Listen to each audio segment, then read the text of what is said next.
Hi, this is Steve Vanderbilt with RegimeChange.org. We've been reading the Obamacare bill, 187 pages deep into it. It's about 1,100 page total. Um, some things popped up to mind. It seems this bill's really been written more to benefit the financial services industry, in this case being the insurance company and the federal government, than we the people. For instance, if you choose not to carry health insurance, you have to pay an annual tax, and that tax is 2.5% of your gross income. So if you make $100,000 a year, the federal government's going to take $2,500 yearly. Now, say, okay, well, that's supposed to pay for people who are uninsured. No, that's not where those funds go. At least it didn't say so yet in the plan. And we've read all the pay provisions so far. So where's that money go? Interesting question on that one. Second thing is there's a 400% clause in there. So if you make more than 400% as a family, then the individual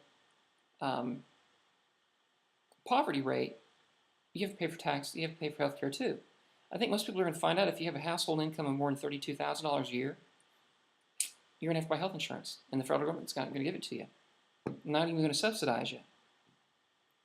Now, on top of buying all this health care insurance, if you make more than $100,000 a year, you have to pay 1.5% of your income as an excise tax for making too much money. And then if you make $200,000 more, then you pay 2.5%, and then 3.5%, 4.5%, 5%, so on and so forth. So that's effectively raising the base income tax rate of a family making more than 100 grand a year. That's a problem on top. That's a problem too. This bill is so unconstitutional, it's not even funny. But I start to ask questions. Are you more than your credit bureau score? Are you more than how much money you make each year? Are you more than anything but a number in a machine? It's quite obvious that the politicians don't think you are. Obamacare is a bailout for the financial services industry as much as TARP was. It's unconstitutional. It is socialism past what Stalin, Lenin, Marx ever thought of. Back to the point. If you think you're more than your credit score, if you think you're more than a tax ID number, if you think you're more than just a number in the system and something that a parasite can hook to suck you dry, stand up. Let's stand up and stand together, because here's the honest truth here. There's more of us than there are of them. And if we, the people, decide to not obey a law, that law cannot stay on the books. Look at Gandhi. Look at the people in the United States, the civil rights movement. Okay?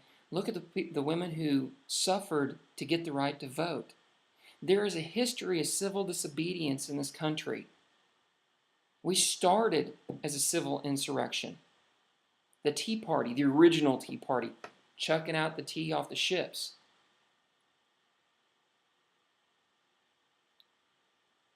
Walking and carrying signs is not enough.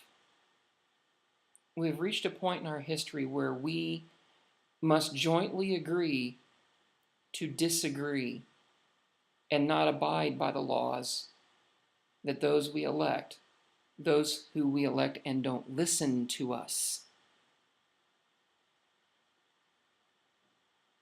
can no longer get their way. Is that treason?